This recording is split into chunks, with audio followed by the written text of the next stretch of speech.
everybody. It's great to see you. Boy, this room just echoes, doesn't it? Can you guys hear me all right? Because I can put this really close to my mouth if you want. And then we can sound like God or something. Right? So let me know in the back if you can't hear. Welcome to tonight's panel discussion on sustainability, the big talk. So originally there was going to be a moderator, but he has, I won't say flaked out, he can't make it, and so we are going to moderate ourselves. So there's a number of questions that we are going to discuss, but really the interesting thing here, I think, is for us to start having a discussion with each other and with you, as opposed to just us talking at you like another lecture, which you have all the time.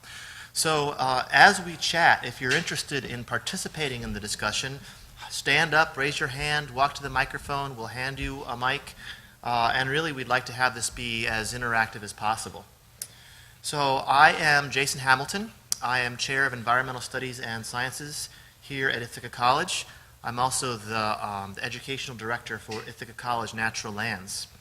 My areas of interest are kind of sustainability studies, global change biology, outdoor education, and kind of a whole bunch of other things, which just proves I have a very short attention span. We're also joined by Dr. Thomas Pfaff from the math department. Tom is well known in the math community as kind of the sustainability guy for mathematics. He runs a sustainability and math website that is one of the leading innovative curricular sources for materials for a number of different math courses. And on my far left is Aimee Ellis, Professor of Management from the School of Sustainable Enterprise and Business at Ithaca College. Aimee is known as one of the leaders of sustainability in that professional school, involved in developing sustainability curricula for the entire School of Business. So that's us. I thought what we would do is start out tonight by just discussing a little bit on what is this question, what is sustainability? One of the issues as I travel around the country is that for as many people as there are in a room like this, there's that many definitions of sustainability.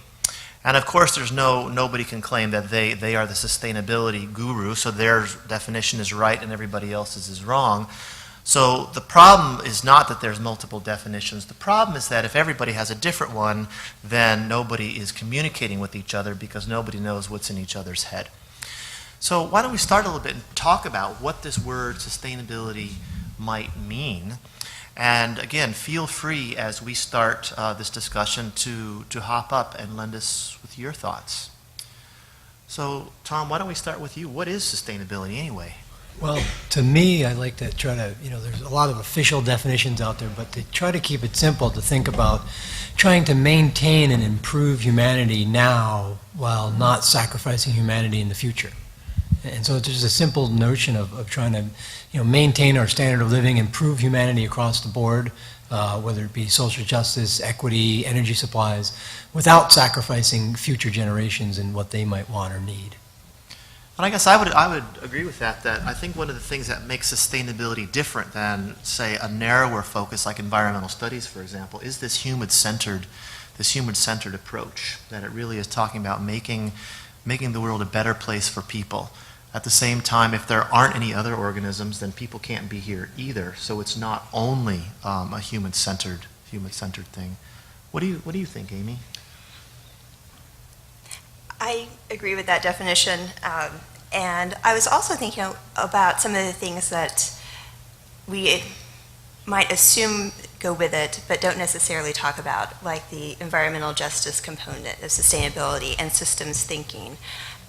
There are so many different moving pieces of the sustainability puzzle.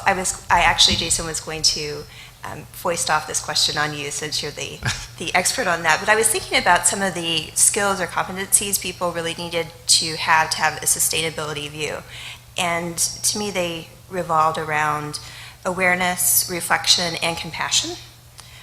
One, awareness, because people need to have a sense of how their actions and behaviors affect other people and the earth and other organisms. And without that awareness, it's really hard to capture a view of sustainability. Reflection, because it's not just enough to know about those behaviors, but to really be able to think beyond our immediate behaviors and make connections with possible other things we do and to learn from that. And then finally, I think it's really hard to have a sustainability view without having compassion for other people and where they are, because since we each come at it from a different view, because we all have our different weaknesses, it's easy to be sometimes judgmental if you feel like you are really invested in sustainability. And it's important to have that compassion to be able to meet people where they are, and also to be able to give yourself a break sometimes if you don't live up to certain standards. I think that's great. I mean, I often will say, kind of half kidding around and half serious, that sustainability is really a state of mind. There's people ask, what should I do to be sustainable, or is this a sustainable decision, or is that a sustainable technology? And I really think that the question is improperly asked when you asked it that way, because sustainability is about how you think about things. And as Aimee just laid out, she was laying out basically mental characteristics that are talking about sustainability as opposed to just things that you do. And I think that I've come to more and more think that if you're developing the mental processes and the connections, then your actions are affected by that, as opposed to the other way around, which say, all right, today I'm going to do X thing. I'm going to recycle plastic bottles until, of course, you get sick of recycling plastic bottles, and then you just stop, or whatever the thing of it is. So really, I think it's about cultivating states of mind, and then the behaviors follow from that. Yeah, and I would add, recognizing that there's not really an end point. You can't sort of necessarily say, I am now sustainable as of today, and I'm good for the rest of my life. And so I think the habits of mind is an important concept there. Tom and I had this really enlightening conversation with an editor of a math journal recently, where we had submitted a manuscript for publication, and we'd explained kind of what sustainability was, and the thing got rejected, so whatever. But anyway, we were talking with this editor about why, like what was the problem. And the more I talked to him, the more I realized that he didn't understand what sustainability was, at least not in our world. And so I finally just said this to him. I said, you don't know what sustainability is. And he said, yes, I do. And I said, well, you clearly don't, based on what you're saying. I mean, I'm not trying to be arrogant or anything here. And I said, so then what is it then? And of course, he translated this into math terms, and he said, well, sustainability is when things are constant, right? When your function is constant, a constant F, right? I'm not making this up, right? Tom was there. And I said, and this is exactly the problem. Sustainability is not about maintaining the status quo. It's not about maintaining a constancy in any situation that you have. It's talking about maintaining what's being sustainable is improvement. And both of these guys have said this so far. Sustainability is talking about constant improvement in something. That's what's sustainable. And so this guy said, you mean that sustainability means a constant F prime? It's like, you got it, dude. If you want to translate it into calculus terms, that's great. Wish I'd thought of that. But anyway, he got it finally. And all of a sudden we were kind of friends again, right? I don't know, you could... Jason doesn't always help me make friends when I bring him along to meetings.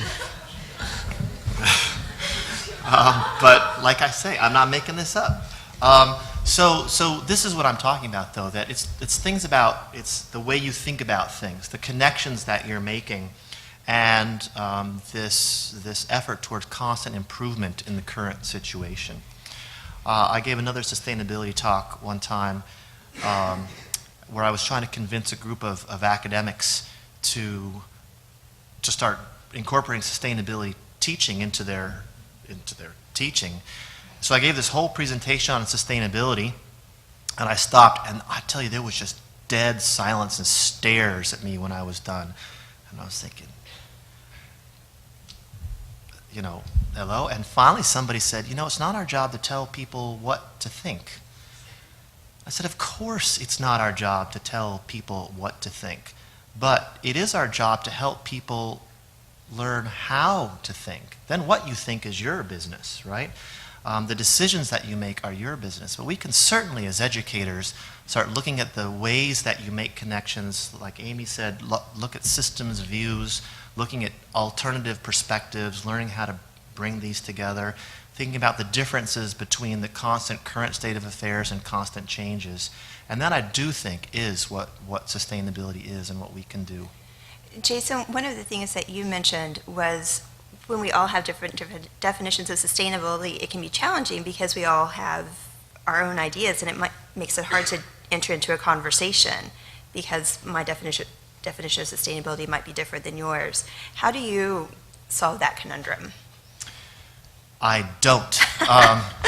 Well, I have these long talks with Tom's colleagues and get them mad at me. I think that this is a problem. Some years ago, a lot of years ago at this point, lots of years ago. No, I'm not. When sustainability was actually first becoming a concept that was becoming discussed a lot. There was several people who maintain, and some still do, that because we can't define the word sustainability in a simple, distinct statement, that it therefore has no meaning. It's a fuzzy word that has no meaning, and therefore shouldn't be used anymore. And I guess what I would argue is that there's all kinds of really fundamental, crucial concepts that we can't define in a simple, distinct statement. And in fact, if we could, then what would be the point of talking about it anymore? So, for example, the word liberty. Do you think that we could come up with a universal definition of 10 words or less of the word liberty? It has never been done before.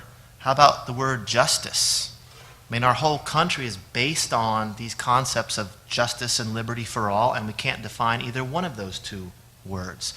So what I would say is that sustainability, the fact that it can't be defined in a simple, succinct statement, is not, in fact, its weakness, but, in fact, its strength. That means there's a depth there that gives us something to bite into and to talk about. And given that, I think then the point is to start having the conversation in terms of what do you mean, like we did with this editor of this math journal. What do you mean? Now, I probably shouldn't have just flat out said you don't understand, because that was not really the right way to approach somebody, but by that point I was pretty frustrated. So anyway, yes, I could have been more tactful, but this fellow continued to engage with us, and we actually came to a really great understanding, which was that if I could translate things into his math language, he could get what we were talking about. He didn't have to agree necessarily, but at least he could understand it. And that was a great breakthrough. Yeah, and I'll add there that it's not clear to me that the definition is all that important, because a lot of times when I'm doing stuff in my classes, I don't say, oh, and now we're going to do the sustainability example. It's just these are important things that come along in my class that I use. It says, well, these are things you ought to know, and I'm kind of doing math along the way. So a lot of times I don't even use the word sustainability in my courses per se, as much as it guides my thinking on the materials I use and the examples I use throughout the course. In the early days of sustainability at Ithaca College, there was some people who wouldn't say the word sustainability. They called it the S word, right? Mark, you remember that. It was the S word. It was a dirty word to say. And we always maintained back in those days that if we could get to a point where nobody ever used it again, then we win, right? If that just becomes normal so that you don't have to name it, then we're there. So I agree, you don't have to say it over and over again. Again, it goes back to what I really love, Aimee's three states of mind. If I was like, look at, where's my pen? I gotta write this stuff down. It's good. So then the late facilitator. Now I'm assuming you've all just talked about your definitions of sustainability. That's what we've been talking about. Excellent, excellent. So I'm Mark Darling. I'm the Sustainability Programs Coordinator. I'm sorry I didn't get here on time, but I had to take the bus. So being a little sustainable there. So let's move on to your next question. Let's start with Aimee. How do you integrate sustainability principles and practices into your coursework? I have a number of students in the room, so hopefully they will recognize this. First of all, I'm lucky enough to teach one class that is called Managing for Business Sustainability, and everything is about sustainability, although I do make an effort to overcome one weakness, which I don't think I have enough of the social sustainability in there. However, in terms of the other classes I teach that aren't earmarked as sustainability classes, I try to use examples that are related to sustainability or current events, and students will recognize that last week we had a lot of sustainability content. We were talking about leadership, and we watched a video of Ray Anderson because I think he is a great emblem of a transformational leader. And we talked about him as someone who had a sustainability vision and then connected it to the theory that we were talking about in class. We also talked last week about persuasion techniques, so the students created role plays based on different techniques in terms of how to convince employers or employees, if they were a manager, to embrace a new sustainability initiative at a company. So those are some of the small ways. One of the things that has been very fascinating to me, though, is a test bank that came with my most recent adopted textbook had a lot of sustainability-related questions. Now, of course, the questions weren't about sustainability, but the framework or the scenario that they gave was an environmental organization or about a sustainability coordinator. And I liked that because it did help kind of make it this new normal, so we don't even have to talk about it anymore. How about you, Tom? So in the math department, not only don't I teach a course that has sustainability in the title, there aren't any courses in the math department with sustainability in the title. And on top of that, we often have a curriculum that has to be delivered in terms of the sciences and the math community. And so really what I do is I've just worked over the years to find examples and exercises and small projects that touch upon important global realities, using global climate change data in a stats course, or looking at oil data or things like that. So in fact, it's not a sustainability course. It's just whenever I have the opportunity or have a project that can tie in to understanding sort of the way the world is, I just assign those projects and make it part of the course. And in some sense, I think that's almost better because it's not a sustainability course. We're still doing the math we need to do. And I think it's actually also helped the math along the way and became more interesting math to do. Yeah, I guess I've had to think a lot about this over the years for a couple reasons. One is being in environmental studies and sciences, one could argue is what's the difference between environmental studies and sustainability studies, for example, which kind of matters if you are one of those two things, because do you exist anymore or have you just become irrelevant? But another part of the question goes back to this argument about the fuzziness of the term sustainability. If sustainability is in fact fuzzy, then every course in the college curriculum can be declared as a sustainability course. The next thing you know is you have the study of everything and nothing at all. So if you wanted to go through a set of courses and say which of these have sustainability content, in one way of defining these things, every single last one of them would, because what's not sustainability, right? So that's kind of the lens I've brought to this, which is kind of asking the opposite question. It's not what is it, but when is it not? So I think that the way I think about this is that take some standard kind of sustainability subject. Let's just say wind power. If you're studying wind power, it may or may not be sustainability, depending on how you approach it. I think the thing that makes it sustainability studies is when you're connecting different realms of either thought or human endeavors together. So when you're looking at, for example, the connection between wind power and biology, as like bats, for example, bat killing. If you're looking at the connection between wind power and putting miners out of work in West Virginia, and what are you going to do about the fact that if we bring in a bunch of wind turbines and stop using coal, we just put a whole state out of business. And I'm not arguing for coal. I'm saying these are the sorts of things that I would say make this into a sustainability question versus just a renewable energy question or an environmental, a green question or something like that, is trying to connect things together. When you're making these connections, if you think, I'm going to take this subject and connect it to as many different unrelated subjects as I could possibly think of, for me, that's sustainability. And our administrative assistant in ENVS, she jokes that my brain is like a giant patch of dense shrubbery, and my thoughts are like little birds that just poke out all over the place and you don't get any pattern. That's how I teach sustainability, is I try to mix subjects together, not so that nobody can see the pattern, but to try to make as many different sorts of connections as possible all the time. Tom, I think this goes along with some of the struggles that you're having with the math community in terms of, is it sustainability in math, just to throw a math sustainability example in?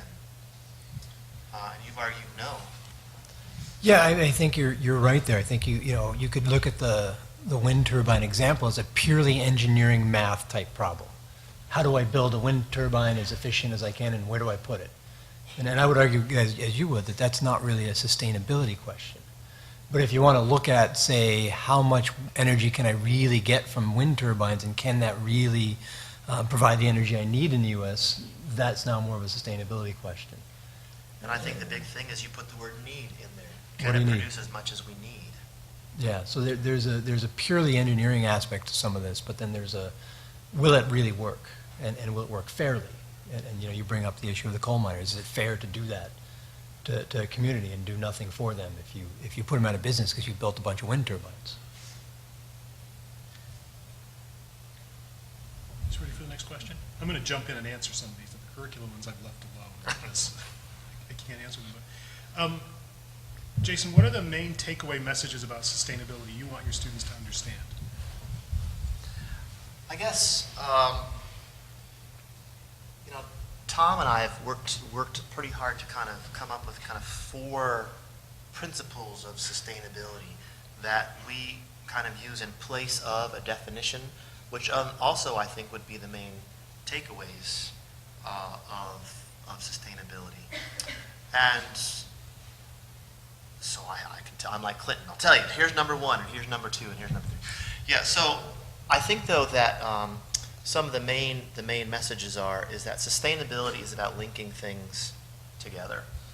And as we think about the systems that kind of are in place in the world, the language I use is that the systems aren't broken.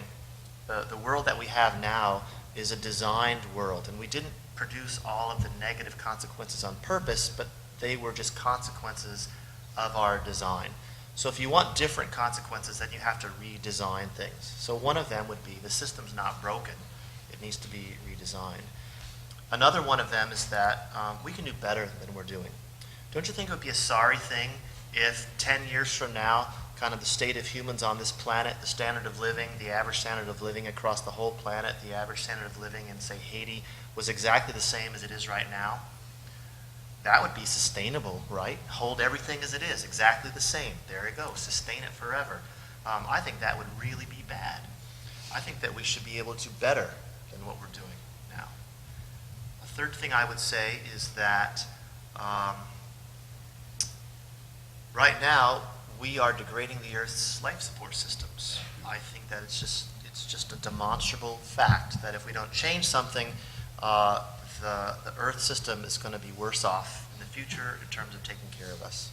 And the fourth takeaway that I would say is that the kind of the argument of which is more important, economy or justice or social factors or the environment, I would say that that's a false argument, that all those endeavors, all those areas are exactly as important as each other. There's no hierarchy of importance, and we have to kind of solve all those problems simultaneously.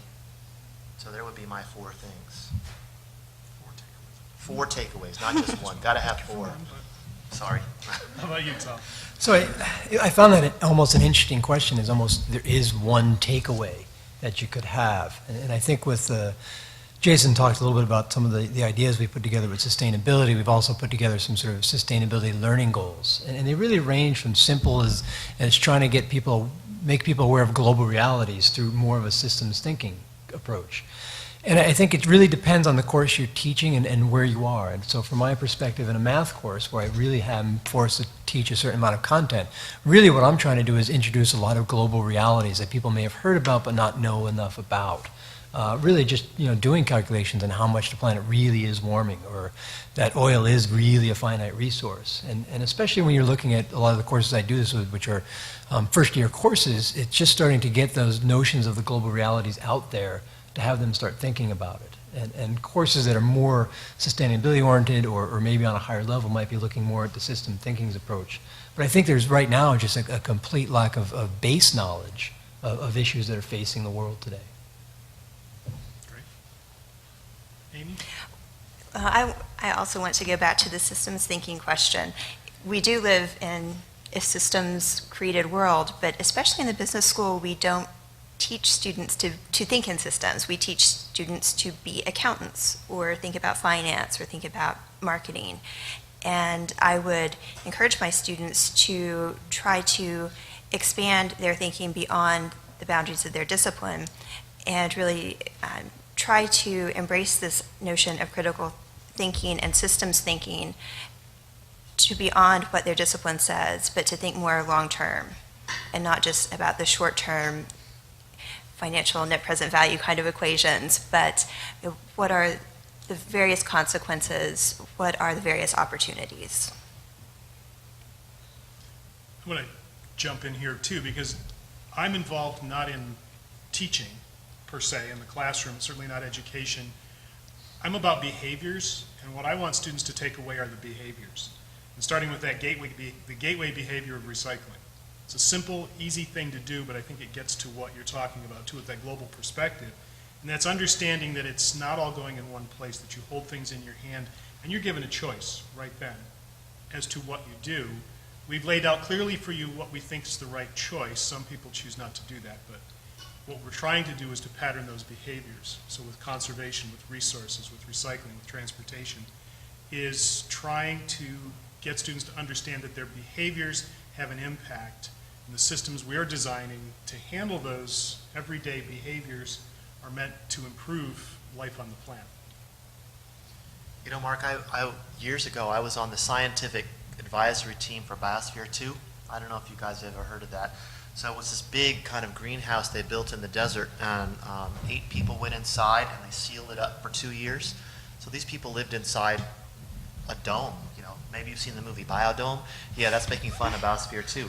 Anyway, that idea was a real experiment. But it was fascinating watching the people in there, because if you're sealed in a building, smaller than this student center, there's no externalities, right? There's no away anymore, particularly if you know that you're in there for 3 years. Every single thing they used, there was no trash to go take it out. So they didn't use paper, for example, because once you write on it now, what are you going to do with it? They even got to the point where they were worried about literally the amount of air they were breathing out, because they could tell, they could read in their instruments, every breath out, there was CO2 in the atmosphere. And so they had to make sure that their plants were taking up that CO2, because they could see minute by minute changes in their atmospheric composition when you shrink things down that small. And I think, Mark, what you're saying is it was really all about recycling. If you wanted the system to live, you had to recycle everything, and because there was no way.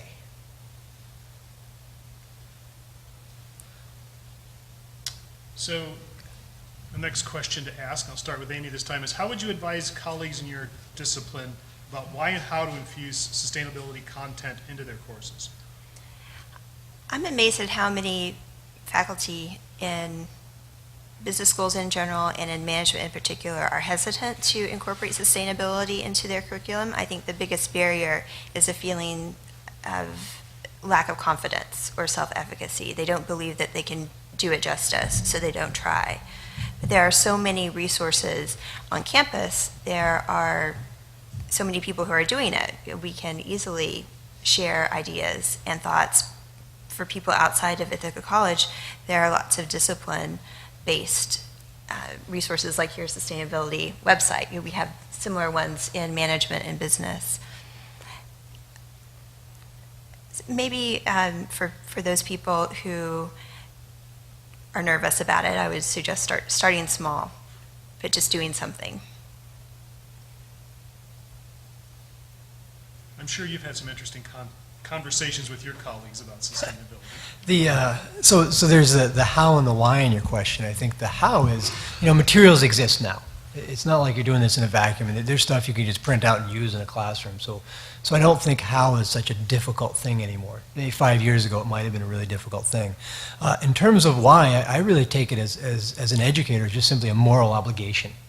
That you really shouldn't be ignoring these issues, that really we are in a state where we are degrading the planet quite drastically, as Jason has pointed out. And as an educator, you really are responsible for educating not just for your discipline, but educating citizens. And you kind of talked about changing behaviors before, and well, why would you want to change your behaviors?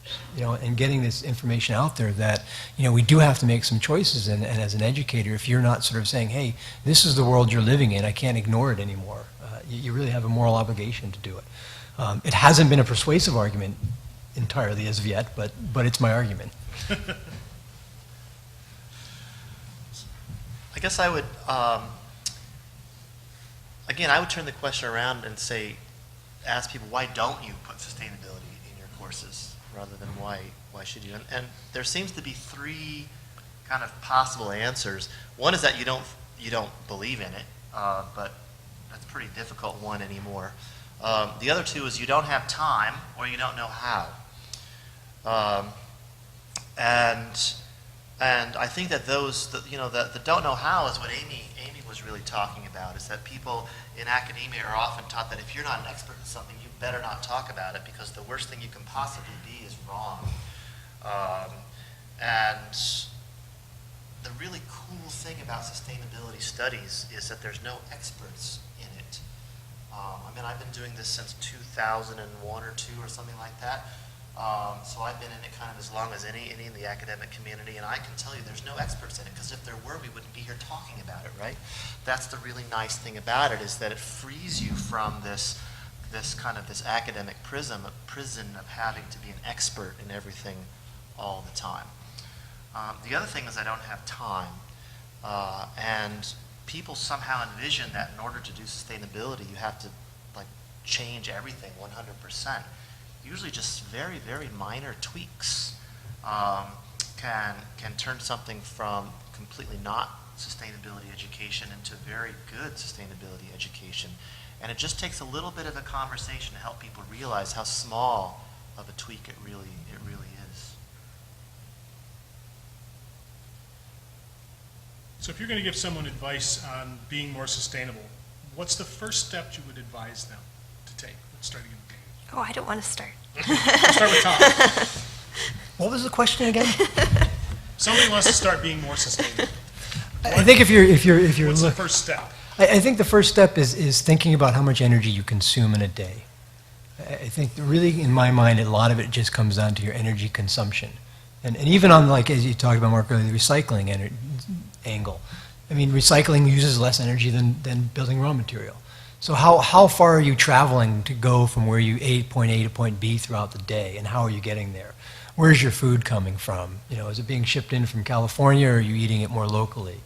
How much are you heating your house? How much are you using lights that maybe you don't need? Because in my mind, a lot of this comes down to world energy consumption. If we didn't need energy, we wouldn't be releasing so much CO2, and the planet wouldn't be warming. So it's really an energy is a way to think about it, from my perspective. All right. Thanks for buying me some time. One of the things Jason mentioned before you got here, Mark, is that sometimes people start recycling and then they get kind of tired of it, and maybe just abandon it all. And I've seen some people want to start big and then they get overwhelmed because there's so many different things they can do. So maybe, gosh, okay, if I recycle, I've got to do that, and then I need to take the bus, and I can't do everything, so I'm just going to do nothing. And I don't want either of those to happen, either the fatigue of, oh, I'm doing this and I'm getting tired of it, or it's overwhelming. I think one entryway for people who are really confused is to think about kind of the behaviors of their actions. So maybe do an inventory, kind of like what Tom was saying, but maybe not just in terms of energy use, in terms of how much meat they're eating, how much waste they're producing, and so forth. So, and to think about entryways. What is possible for me and what is not. Maybe it is better to take the bus, but for whatever condition, the person just can't do it. But even better is to try to connect some of their sustainability behaviors with a passion they have. The students in the audience who know me will know that my passion really comes from my love of animals and wanting to help make a better world for them. And so that is an entryway for me to do a lot of things and drives a lot of my commitment to it. Some people love to be outdoors and hate to see the litter along the streets or the kind of destruction of wildlife areas. So that's an entry point. And I think if people work from their values and their passion, it's easier to maintain the commitment and really feel inspired. That does really tie well together with that notion of integrating those principles. If you put it on the personal level, I mean, probably a big concern is, well, I've been recycling for a year and a half and I don't see any difference. I think those feedbacks are really important too. Yeah, I kind of some echo what Aimee was saying. I think that when I get asked this question semi-regularly as I talk around the country, and usually I take the cop-out answer, which is I'm not going to answer it, because who am I to tell you what to do, right? I think the point is do something, and it doesn't make any difference what it is. Just do something. And the reason I don't think that that's a cop-out answer is if I was talking to a group of people and I gave you one piece of advice and everybody then did exactly the same thing, then what about all the other things that need to be done, right? There's so many different things that need to be worked on, that we need you doing something and you doing something else, in fact, and you doing something different from what they did, because then something's getting left out if everybody's doing the same thing. So I think the most important thing is to pick something. It doesn't make any difference what it is.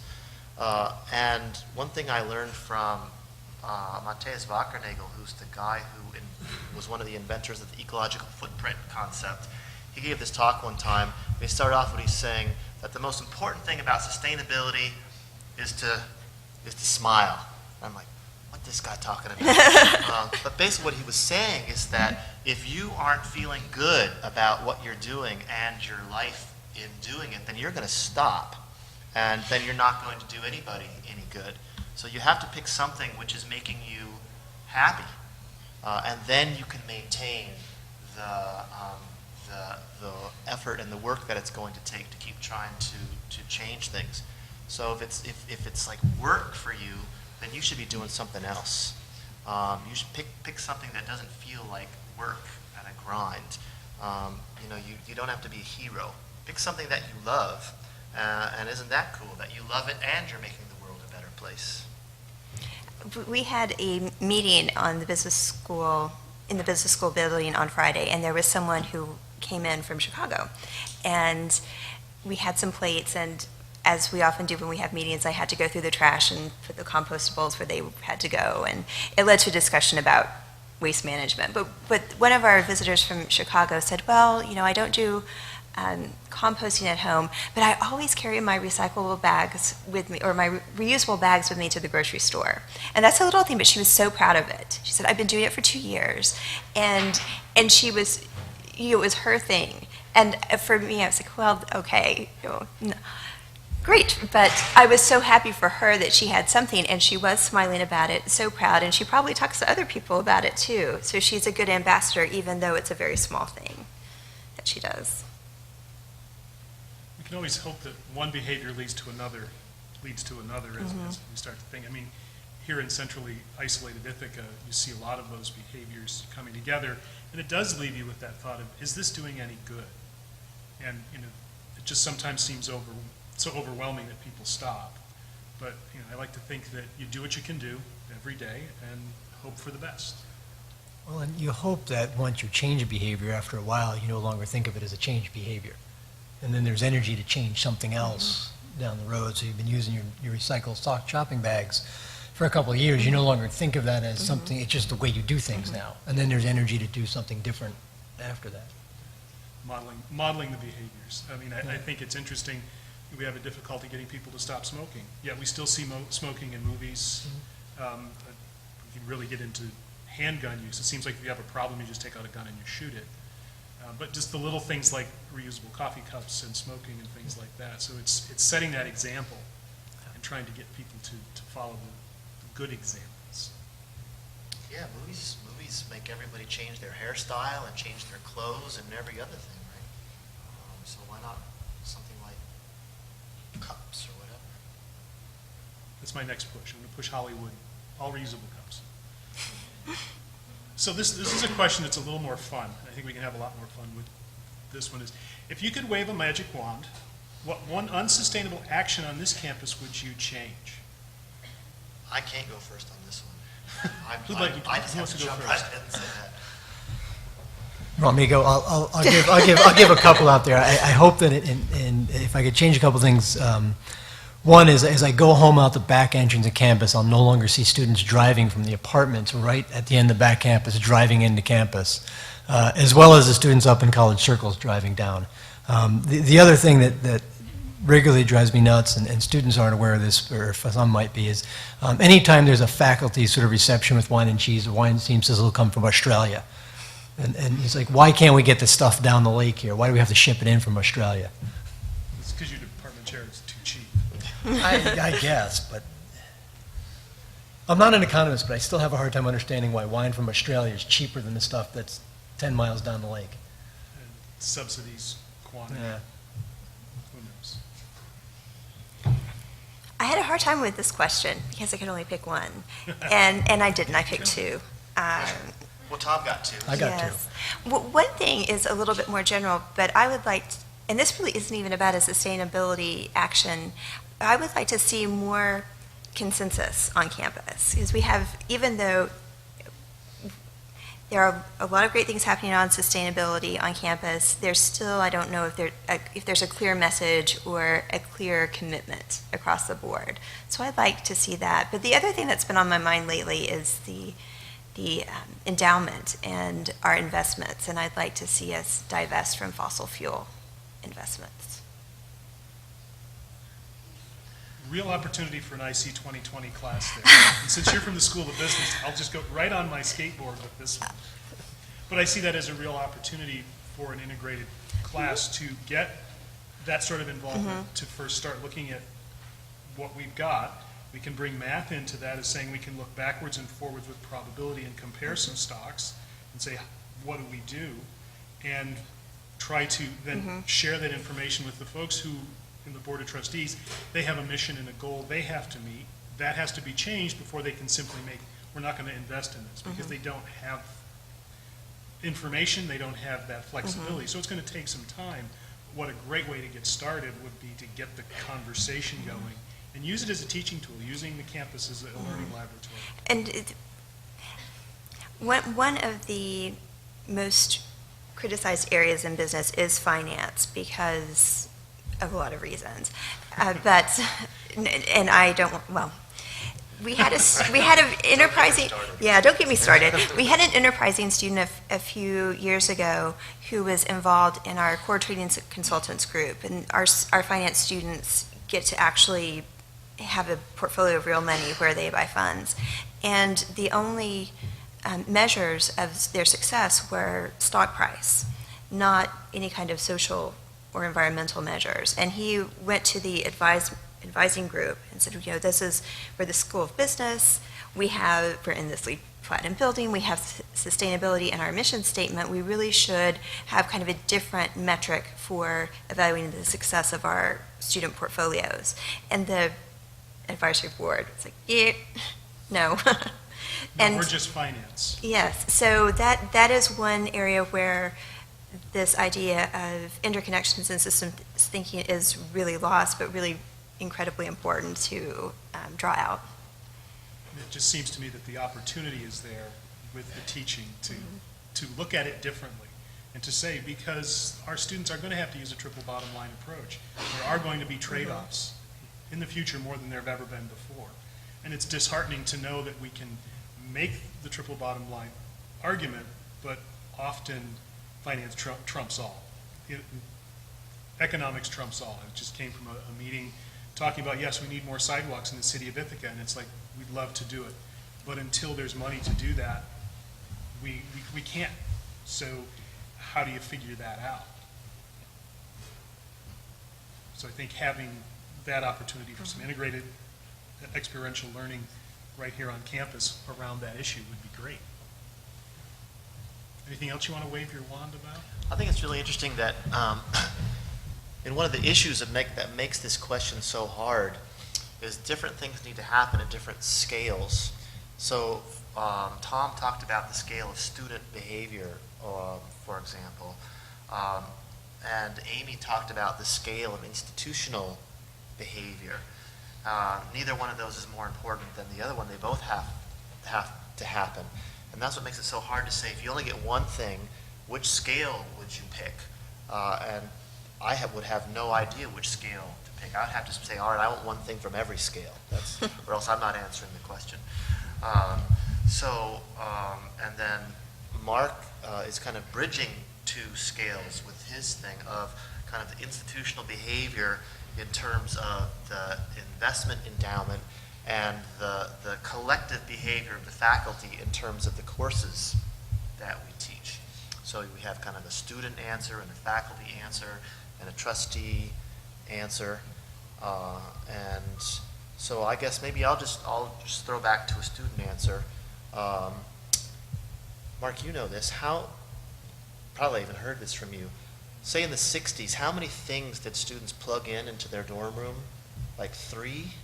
If you can count them up, I mean, they probably had maybe an electric clock if one didn't wind up. They actually had clocks that wound up before the battery. A desk lamp, a radio or a record player. So maybe, let's say, an electric razor. That might be it. 4 things. What's the average amount of plug-in things that students have now? It's like 20 or something. 18 to 24 So per student in a room that's wired usually has 12 outlets.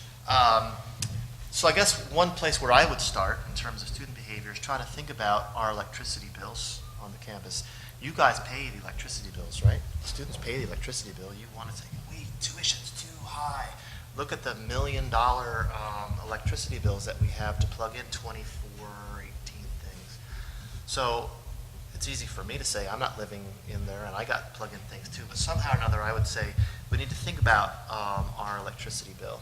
And maybe that could leverage a behavior across the whole campus that would change a lot of things. You could change some. Electric bill's about 1.5 million. Total utility bill, I'm thinking, is somewhere around 3.5 million. So, yeah. Just a question. Yes. They can't record it if you don't go up there. Unless you're. What's the 18 to 20 things? I'm not sure I have 18 to 20 things plugged in my entire house. You might be surprised. Okay. So, as professors on this campus, how do you feel like the way that sustainability is taught can more so echo in your practices teaching it? So, for example, right now we kind of live in a one-size-fits-all environment, and the educational system is very much so like that. So how can you make the way that you teach, and even maybe the way others teach, more sustainable in those practices and catering to people who don't fit into that type of environment? Do you have an example for us? So for example, somebody may be more of a hands-on learner as opposed to somebody else who may be more so into words and can understand that more.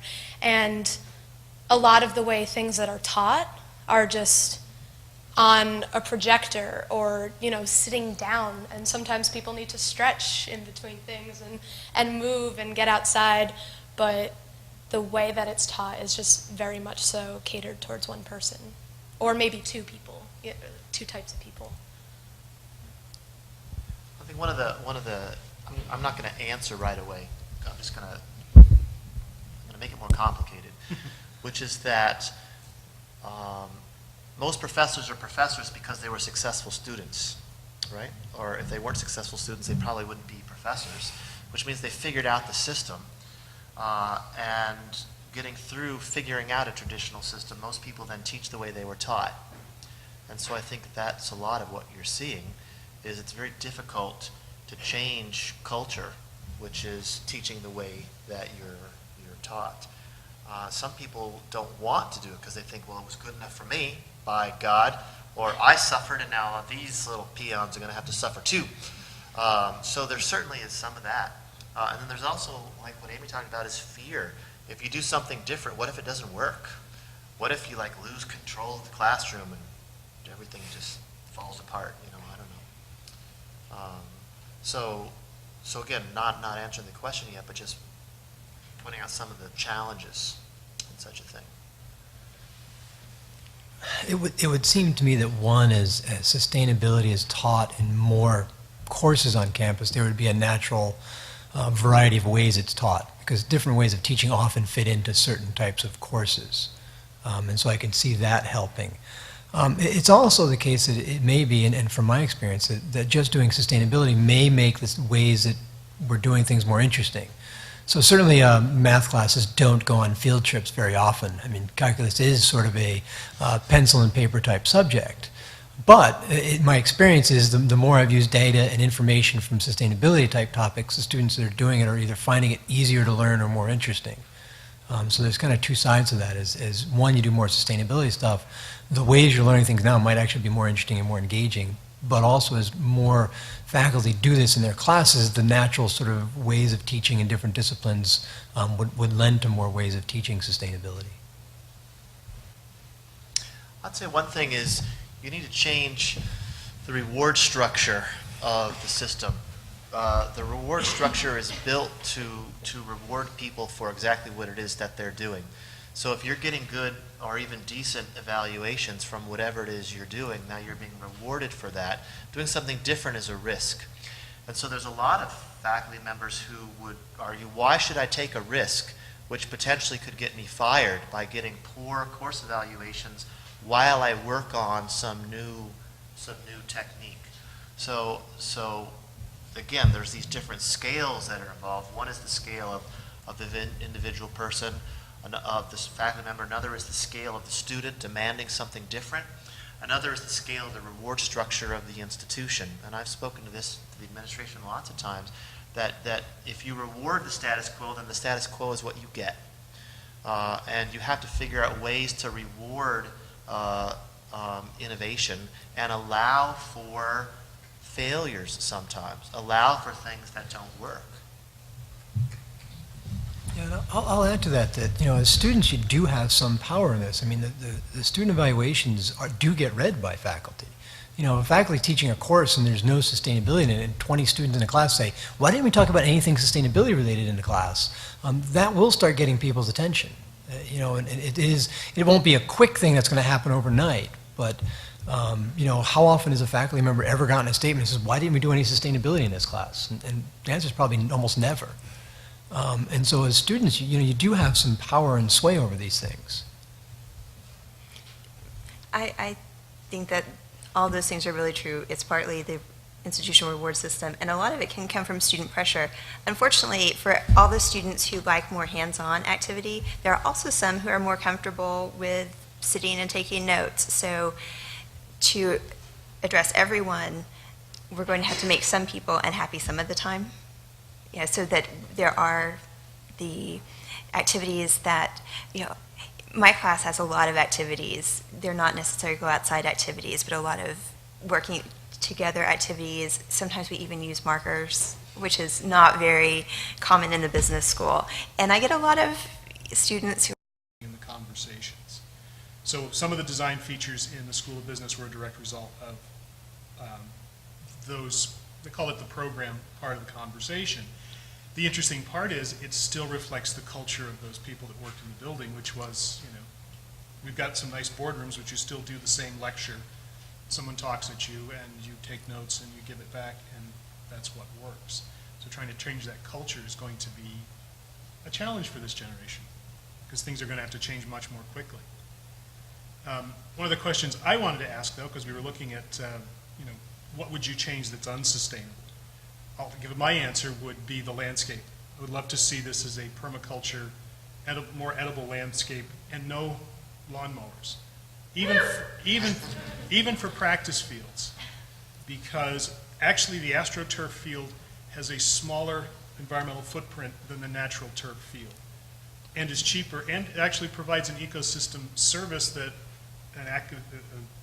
the grass field does not, in that it's a big pile of rock that actually holds water during a storm event and then releases it slowly once it stops raining.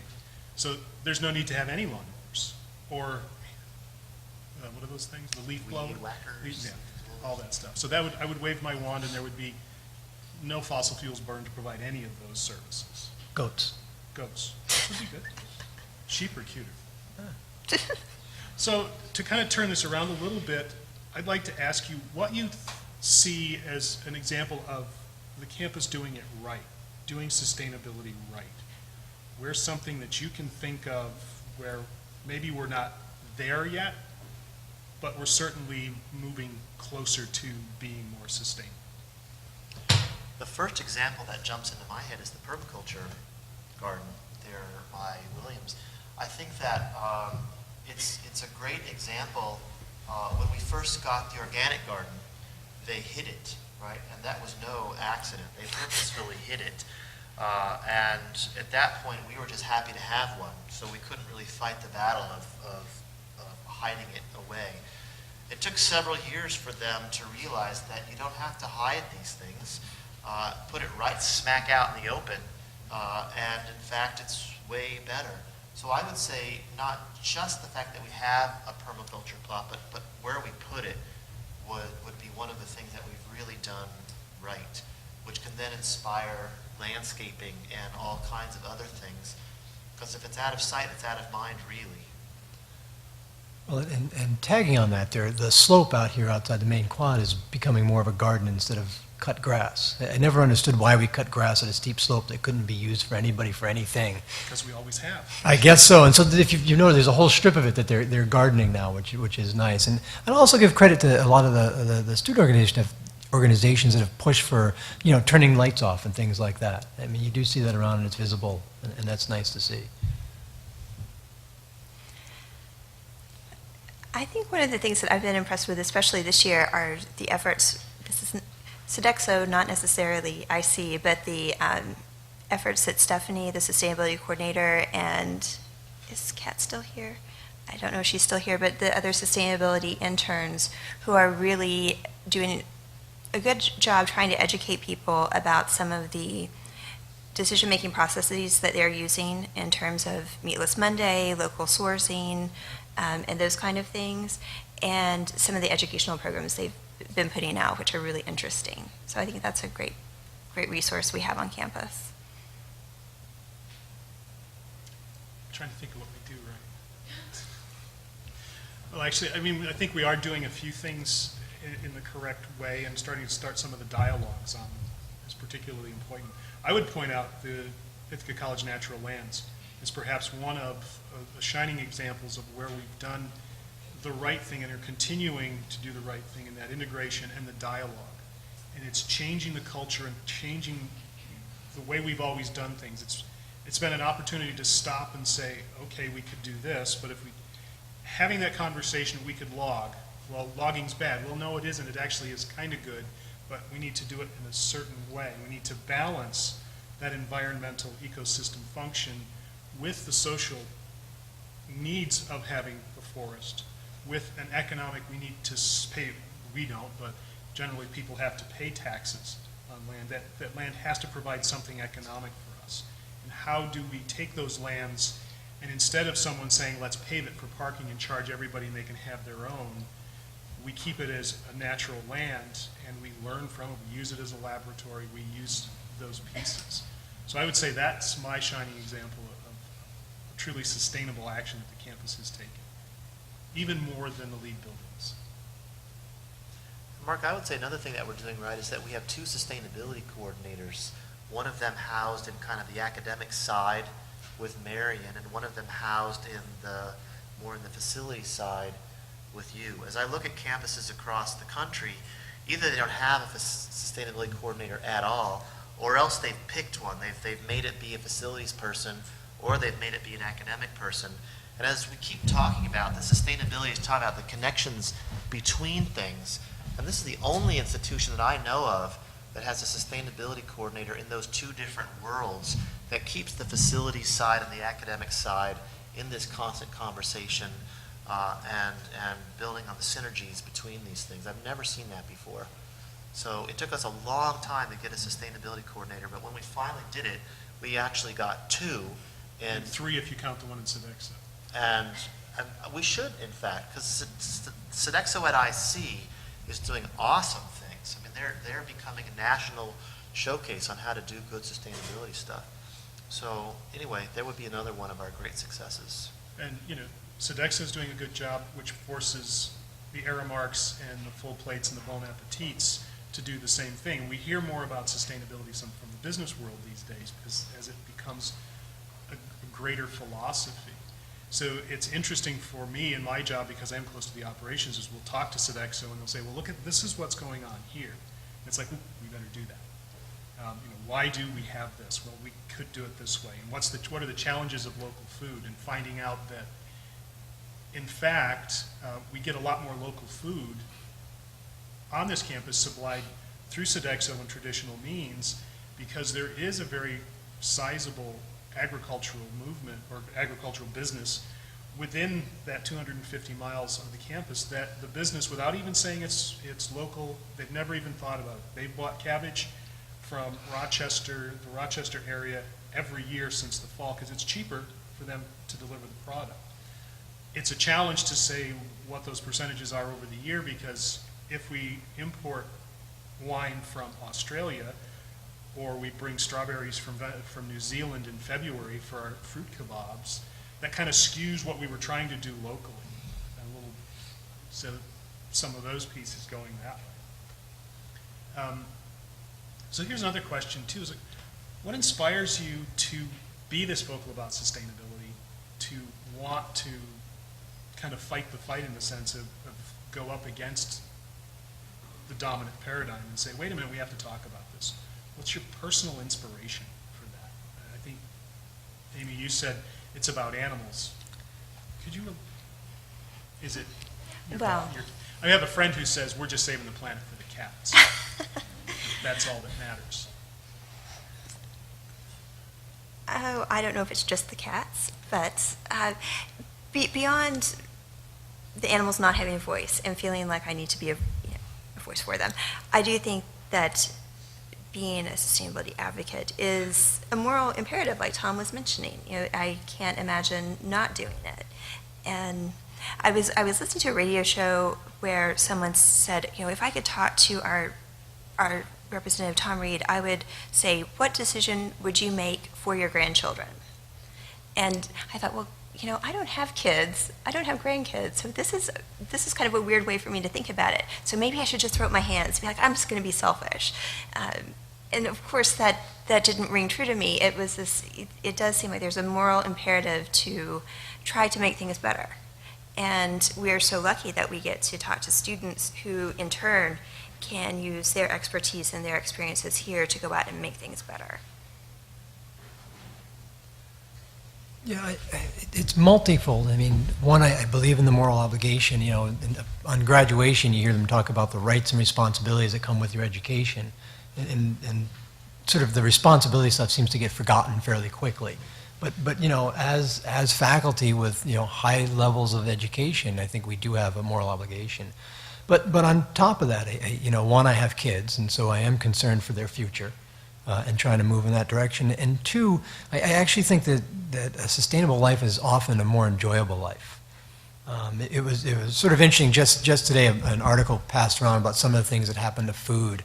And sort of, we probably know the industrial complex is kind of gross at times, but there was part of it was about orange juice. And in order to supply you with orange juice all year round, basically what happens is, when they harvest the oranges, which don't come all year, they strip the oils and the oxygen out of it and store it in these million-gallon containers and keep it cool until they're ready to use it, and then they sort of pump it out and put some natural flavors back in and put it back, and you kind of go, oh, that's gross. And so my kids now are used to doing things like going out in the backyard and grabbing some eggs from the chickens to eat.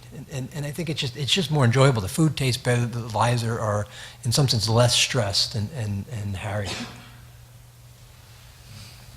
I guess I would say, interestingly, that if you ask the question, what inspires me to keep doing what I do, and the answer is nothing.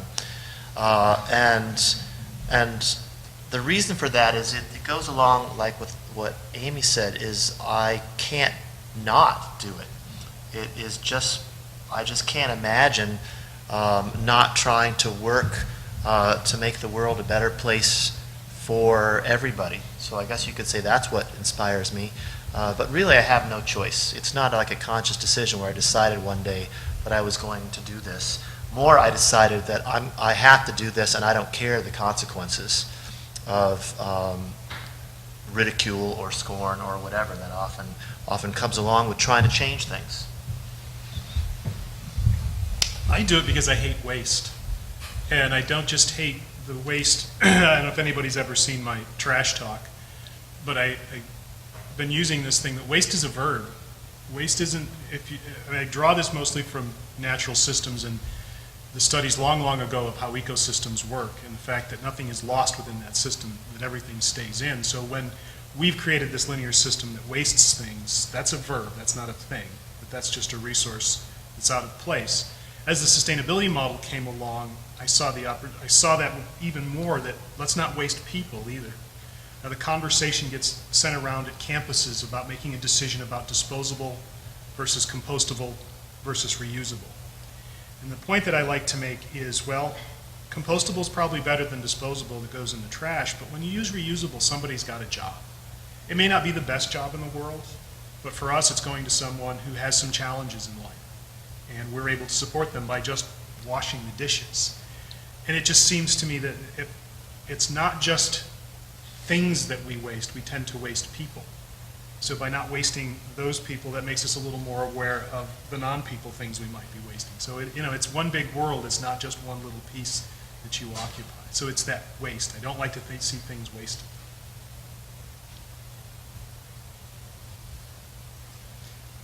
So I think we're ready to entertain some questions. Does anybody have a question? Could you come up to the microphone, please?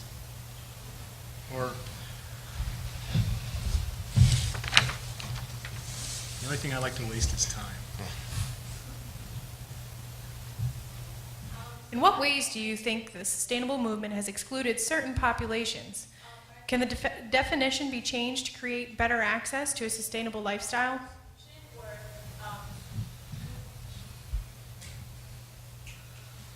Who wants to take a stab? So, in my definition, I talk about improving humanity as just a general goal, and I think that includes all people.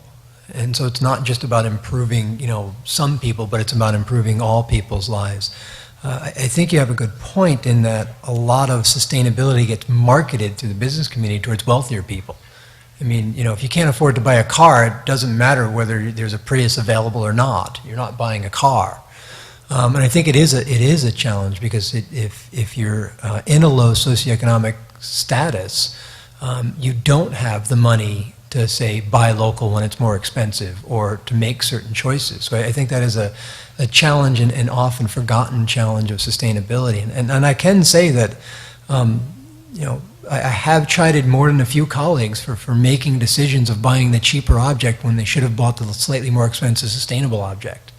And this is one of these cases where if you're high enough on the socioeconomic status to afford sustainable stuff and to push markets in that direction, whether it's buying local foods that might be a little bit more expensive right now, but that pushes local markets, that in some sense you also have a responsibility for it. Van Jones talks about this a lot with his concepts of eco-apartheid, which is that if we're not very careful, we create a situation where only rich people have access to clean air, clean water, organic food, and kind of the rest of the world are left with the current situation. I think that this goes way beyond, though, just looking at, for example, within the United States, there's certainly people who have access to, you know, the Priuses and have the ability to pay more for this or that, and people who don't. But if you look across the world, one of the great challenges of kind of the sustainability philosophy or the sustainability movement that people have not really figured out what to do about yet is just the plight of indigenous peoples all over the world. In many countries, when you say, all right, we're going to think about sustainability, and so we're going to improve the standard of living of our people, and so we're going to do X, Y, or Z, which is going to improve healthcare, or it's going to bring us electricity, or whatever. Oftentimes this comes at the expense of the indigenous peoples of those countries losing their land or their way of life. So this crosses scales again in ways that we don't know how to deal with it. But I think this is in fact the thing that makes sustainability different than, say, the green movement or green business or anything like that. But we haven't figured out how to solve the problem yet. At least we recognize that there has been and continues to be too much emphasis on the green part. So, for example, we may, as upper middle class, rich environmentalists, be worried about, say, the smog in our city. But in many parts of that same city, there may be people who the air inside of their house is not safe to breathe because of, say, mold issues or something like that. So you can't ignore the fact that for some of those people, the smog is a secondary issue because the air inside their house from mold, because they're living in really poor conditions, is making them sicker than the smog is making them. So we need to deal with those kind of things too. So I agree with you completely. And I would say that's what makes sustainability not the environmental movement or the green movement, but sustainability. And if you leave out the social part, then it's not sustainability anymore. And the social part's probably some of the hardest stuff to talk about sometimes. We sort of all are familiar with climate change, but how often have you had discussions on the ethics involved there? So for instance, the glaciers in the Tibetan Plateau are the water supply to about 2 billion people on the planet, a lot of them indigenous and poorer people. And the Tibetan Plateau is actually is one of the fastest warming places on the planet right now. Those glaciers are melting. And when they're gone, there's no more water supply for those people. But how often do you talk about those things? So there is still, I think, a lot to be done in the education level, especially talking about the ethics of all this.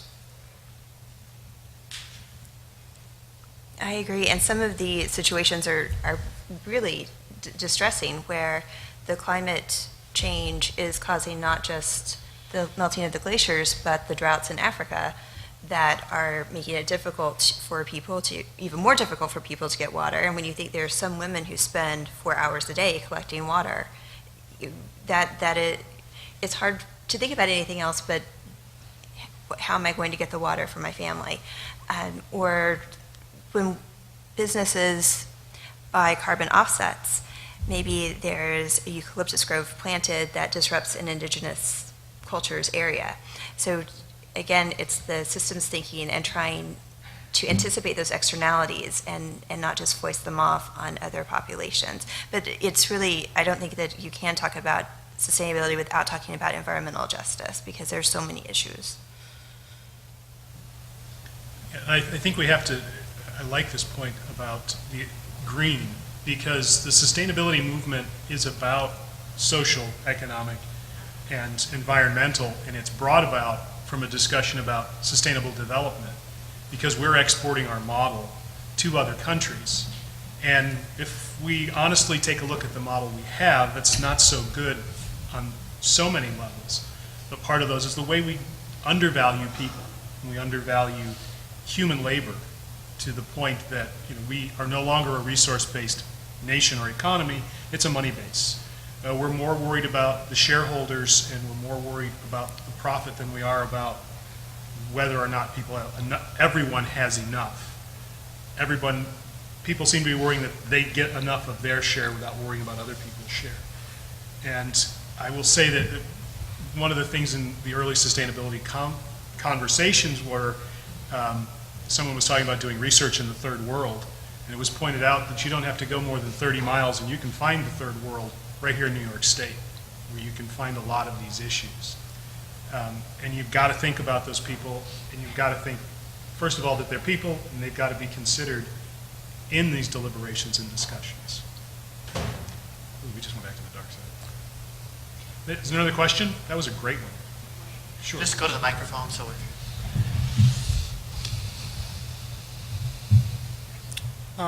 My question is how our notions of individualism and sort of the notion of individuals' independence are compatible with sustainability.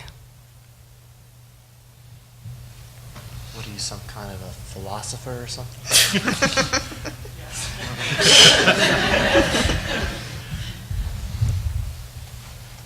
Well,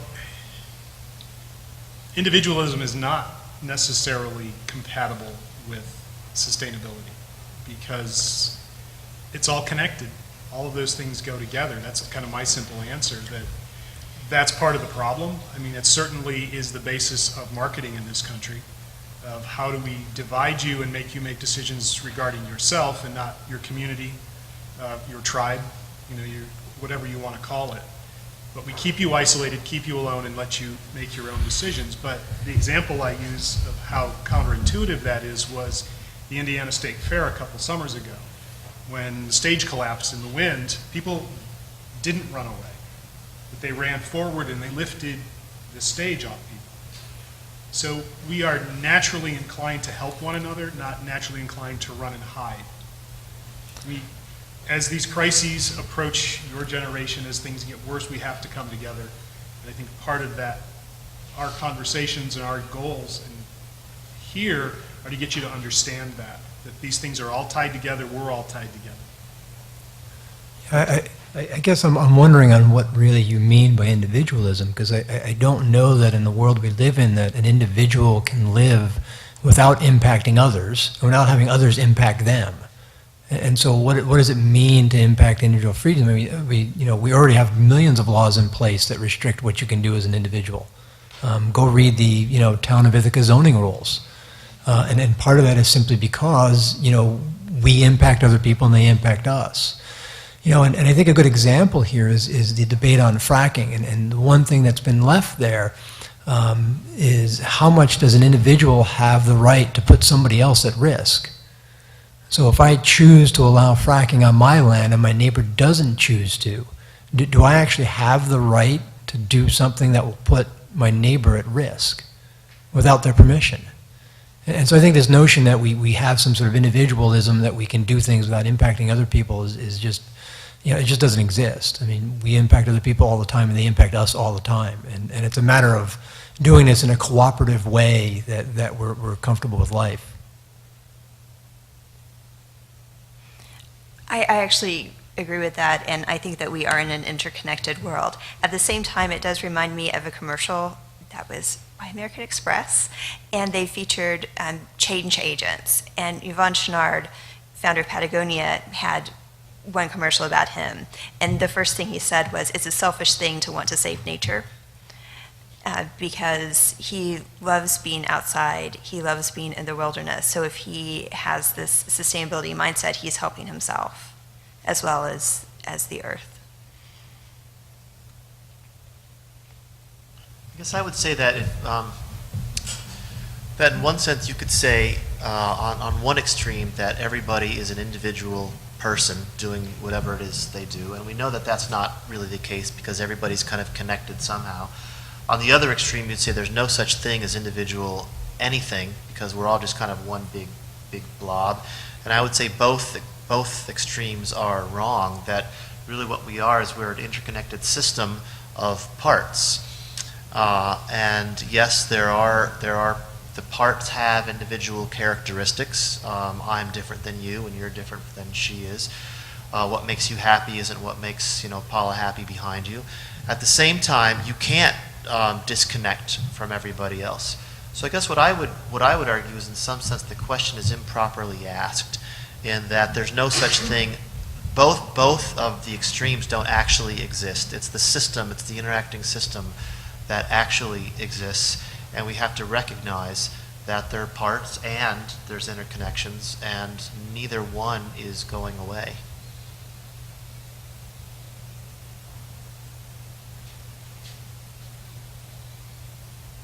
We have more time for more questions if somebody's got another one.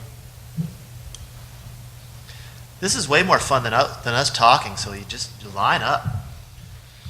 All right. So one question I have is, you talked sort of about ways that things that you like that you see on Ithaca College's campus that are sustainable. But my question would be, what are some things that you see in the Ithaca community, like in the city downtown, that you really like that are sustainable? Like one thing that I've learned about here that I'm really impressed with is like the Ithaca College Hour and the local currency, and how that sort of fuels back people investing in their local economy. So what were some things that you see in Ithaca's community that you like, and what can we take away from that also to start thinking about in other communities? There's certainly lots of things. I mean, Ithaca has a very strong agricultural community. So not just what Mark is like 250 miles, but just 30 miles within here. We now have grains and beans, and along with the regular produce and meat, and so there's a lot of not just in local agriculture, but just a lot of local products to keep things here in Ithaca. Along with a city that's really committed to a dense, sort of sustainable downtown, would be the sort of two things that jump at my mind immediately. Well, people walk here. It's the most walkable city in the country. More people walk to work than drive cars. Well, let's drive cars. We have the highest number of people walking to work. So I think that's the piece, but that's partly because it's small. Some other sustainable things that I see going on is addressing the social inequities, and how do we address these? Not just within the city of Ithaca, but as I mentioned before, reaching out to folks, the invisible poor, the people that are out in the fringes, in the trailer parks or trailers on the hillside someplace that don't have the services, and the conscious effort to try to reach out to that and say we need to include that. We include everyone in the conversation, no matter how uncomfortable it is. And if there's one thing people in Ithaca love to do, it's have conversations. And disagree with each other. No, they don't. One thing that was really inspiring to me this weekend, I volunteered at the Ithaca Alternative Gift Fair. And that's such a great model that I think can be exported to other communities too, where instead of asking people to consume and buy presents for other people, you can make a donation to a nonprofit in someone's name. And there are so many wonderful nonprofit organizations that are dealing with sustainability issues and social justice issues. So it's a great way to consume less and help the community.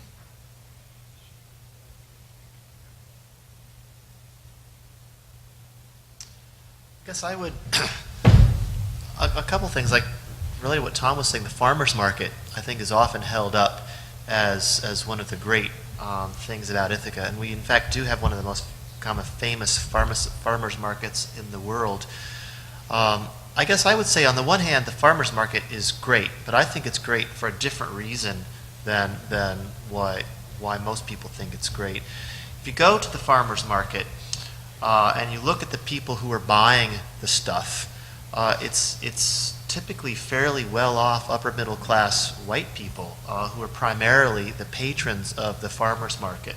And if you look really carefully, the people the sellers, the farmers and the sellers, they can't actually afford to even buy the stuff that's being sold in the farmers market. And they have this awesome barter network that's going on behind the stalls. They're trading a burrito for this, and you'll see them just all the time trading stuff back and forth. And I think that kind of that active barter thing that's going on in the farmers market, I think, is way more exciting than, in some sense, the farmers market itself. And you can see this, in fact, going on into the neighborhoods. I live right downtown, and we have this, and people are always trading things, bartering things. If you put something out on the sidewalk in front of your house, it's gone in like seconds. And what this is allowing is for people to live and get things that they need. It's reducing the waste that Mark was talking about, and it allows people of all these different means to kind of live together. And it's like the Ithaca dollars or something, except it's more of a direct barter. So that's one of the things that I really like, is this underground economy that's going on.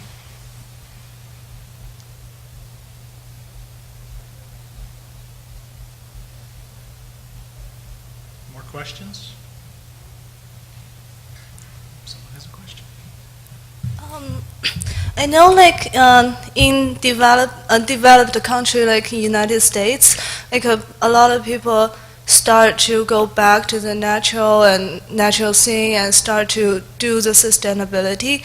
But in a lot of developing country, their economy is still based on the manufacturing. So they would argue that we have to manufacture. We have to survive instead to sustain. So what's your opinion of that?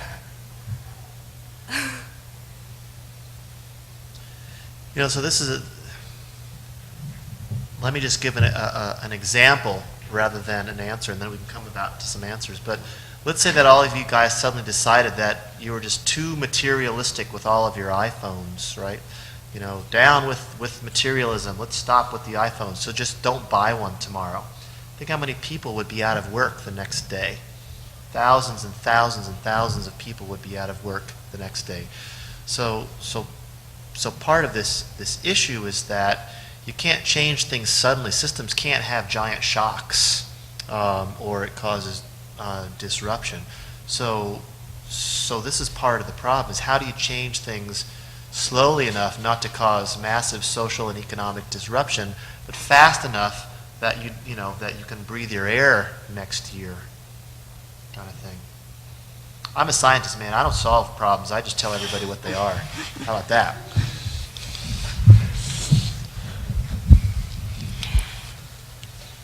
Unfortunately, when in manufacturing economies like China, some of the runoffs and emissions are really hurtful to the health of the people in the area. So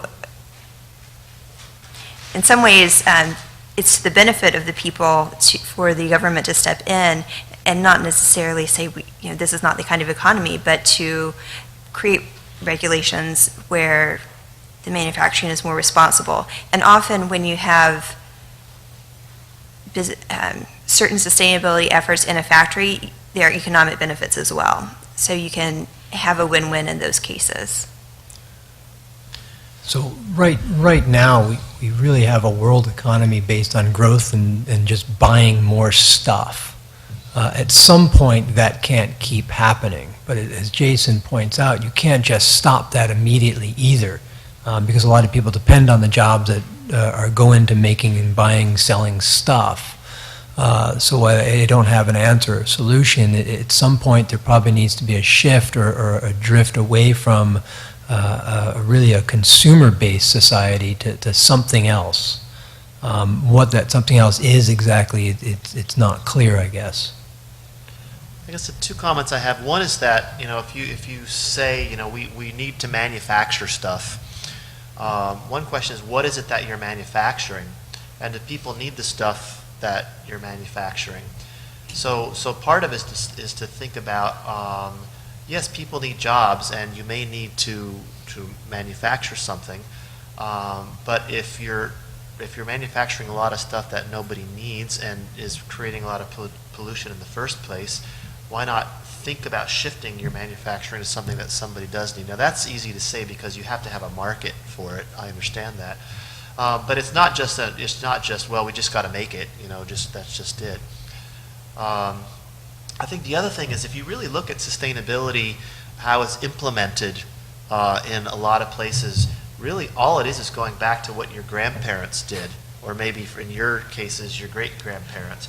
So in some sense, I think that we've created this false idea of what our lifestyles ought to look like.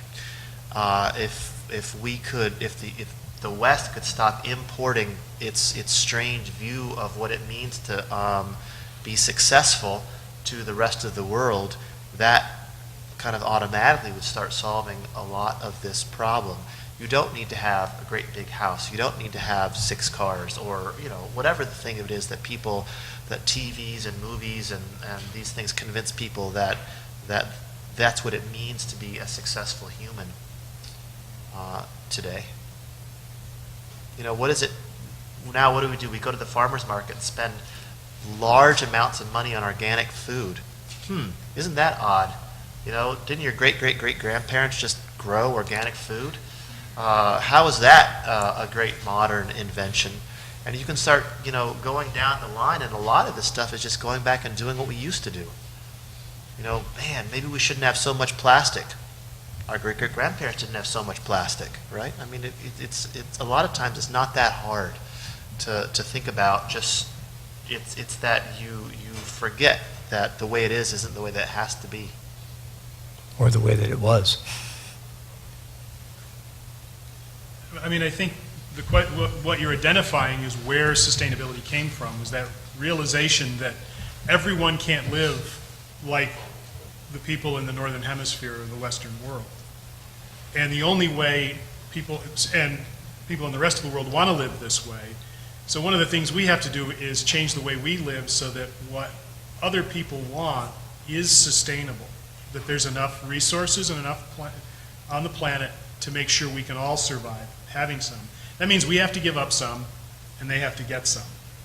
And I think it's sharing, and it's probably one of the hardest things we have to do, is to learn, well, not really, we've unlearned that as humans. We need to learn that again, that we do depend on one another, even in the global economy. Great, manufactured goods, but how many do we need? And who actually benefits from that good? Someone's taken a big chunk of the value of that out.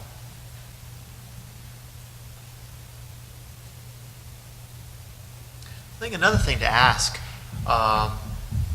is, why is something so cheap? A lot of the things that we buy, if you think about it, there's something wrong with how cheap that is. If you buy a McDonald's XYZ for 59 cents, and you start thinking about it, how is it that is 59 cents? Somebody somewhere is being exploited if that thing is 59 cents. And for those of us who have the economic means, I think that we need to do like what Tom said.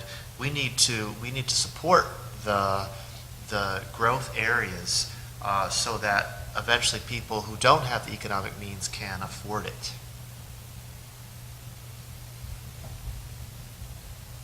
There's another question.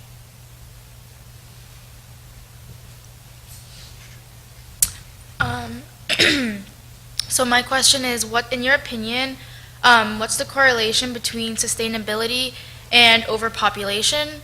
Because such a big population is what started the mass production of food, of products, and it caused monopoly industries. And then do you think that lowering the population will help us be more sustainable?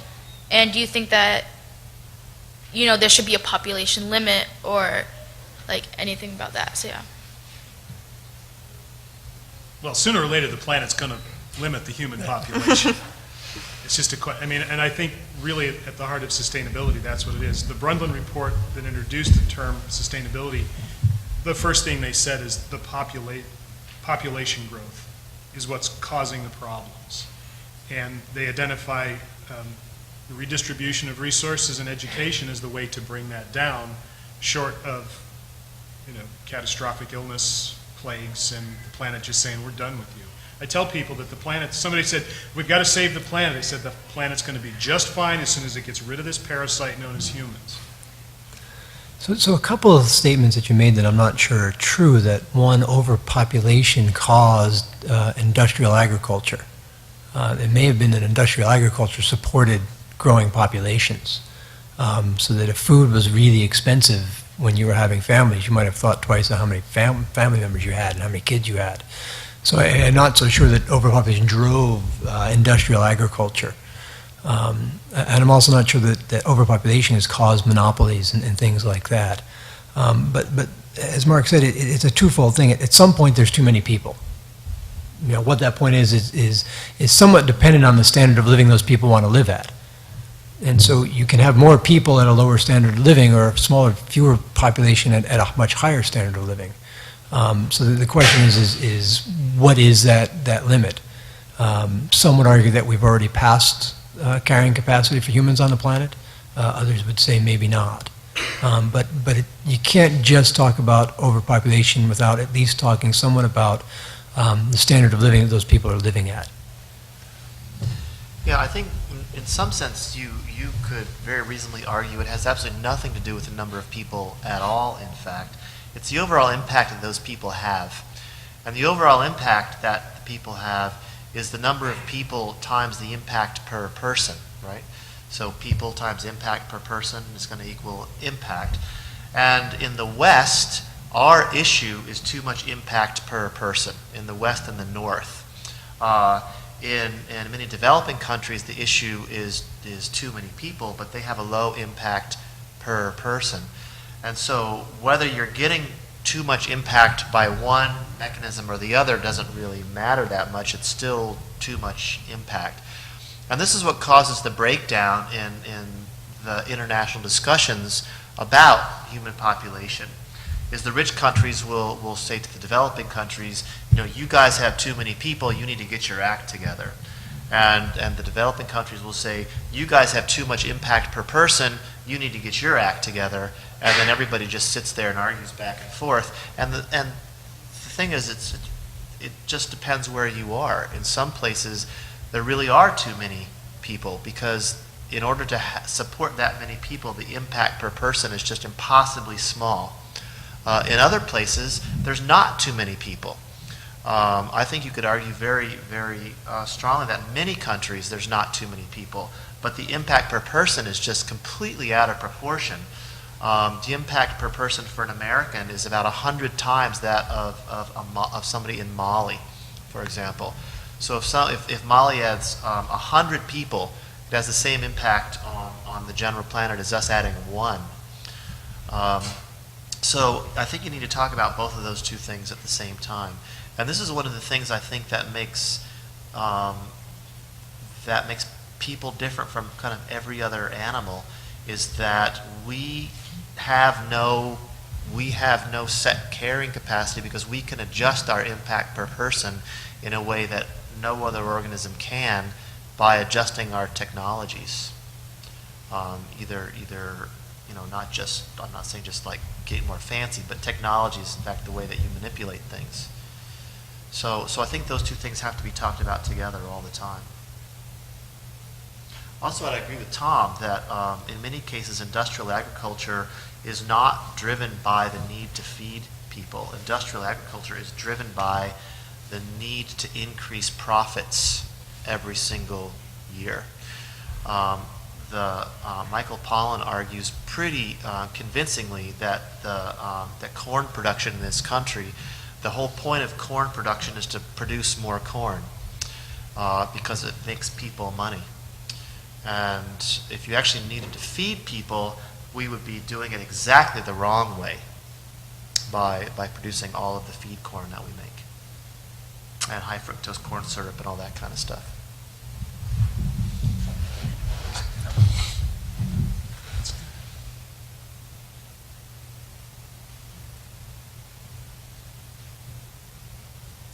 I have an education question, which Tom kind of got at earlier, and I'm hoping Mark has an answer to this too.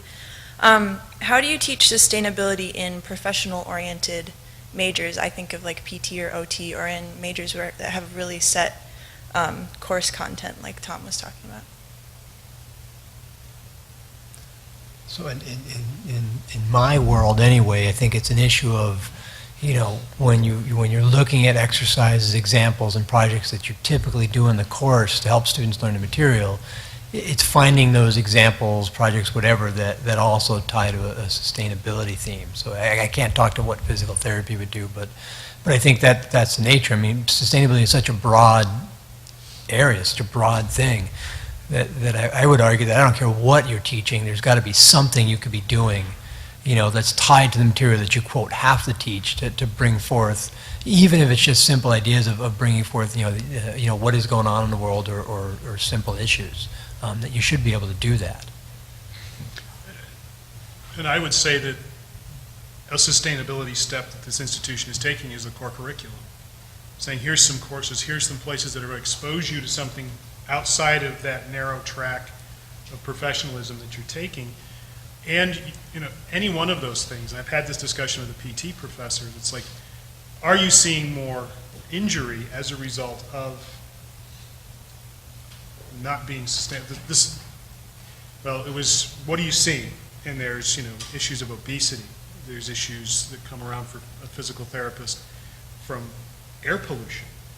So it relates to what people are seeing in terms of injuries. People are living longer. Why are they living longer? Nutrition issues and so on. So it's on the responsibility really is to do exactly what Tom's doing and say, wait, it does relate. Somehow there's a relationship here. Sustainability is all of those three things. There's got to be a way that you can make it part of the curriculum and part of what you talk about. But certainly the general core curriculum is going to, I think, help with that too, so that you can see more of the world, not just the one road you're on, which has gotten this country in the trouble it's in. Yeah, and in some sense, Mark, I would argue that the professional courses where it's almost most needed, that the professionals really know what they're doing and have this broader view, that the core curriculum is good to broaden it more, but to have professional courses that don't touch on anything in sustainability then promotes a very narrow professional that's not really thinking in the way you'd want them to think.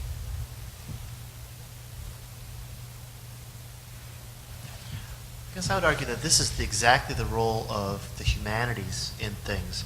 If you ask kind of what makes us human or what makes people happy or any of those sorts of big questions that people have been arguing about and discussing since we have written or even oral records for it, they were asking the same questions 5,000 years ago that they're asking today. You might say, well, money makes you happy. I don't see a whole lot of that. People commit suicide who are rich, for example. So really we need to start asking the question is, what does it mean to be a good person? What does it mean?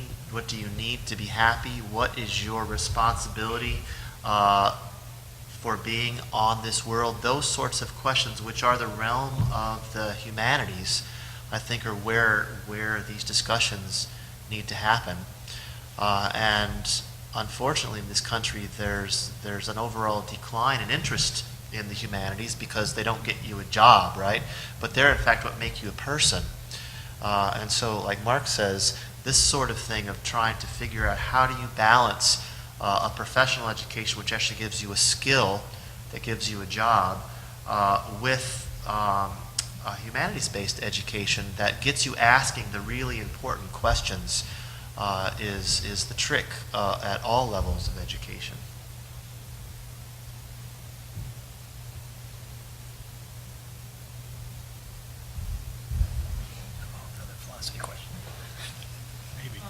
How would you guys say that religion and spirituality might have a connection with sustainability?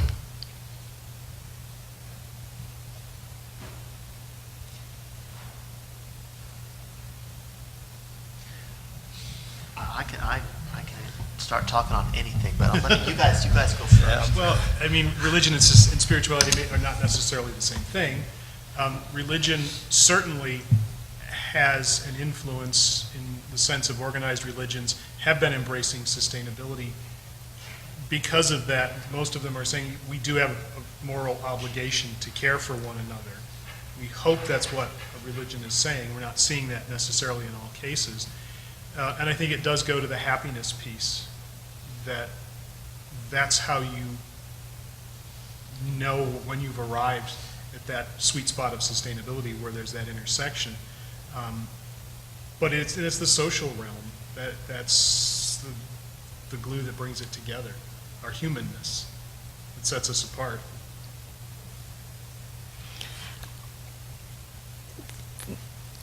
I'm not exactly sure what motivated your question, so there are a lot of different ways to answer it. However, one way to kind of unpack it is that a lot of people's motivation for being committed to sustainability comes from their value system, and that derives a lot from people's religious background or religious beliefs.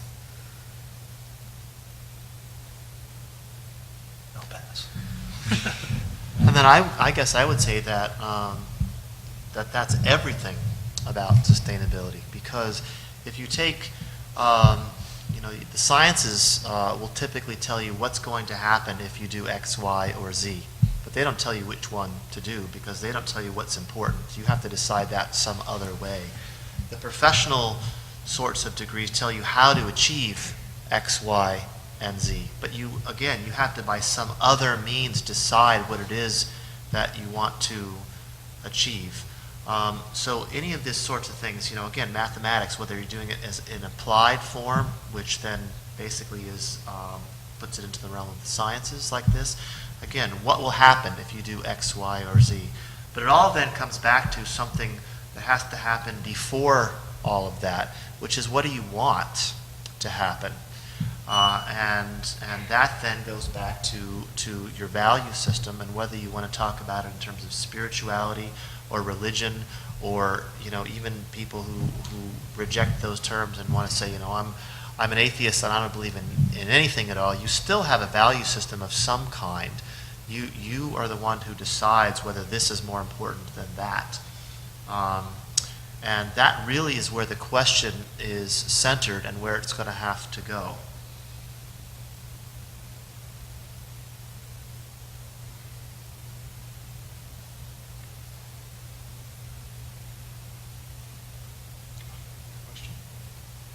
Tired. Yeah. I think we're all tired.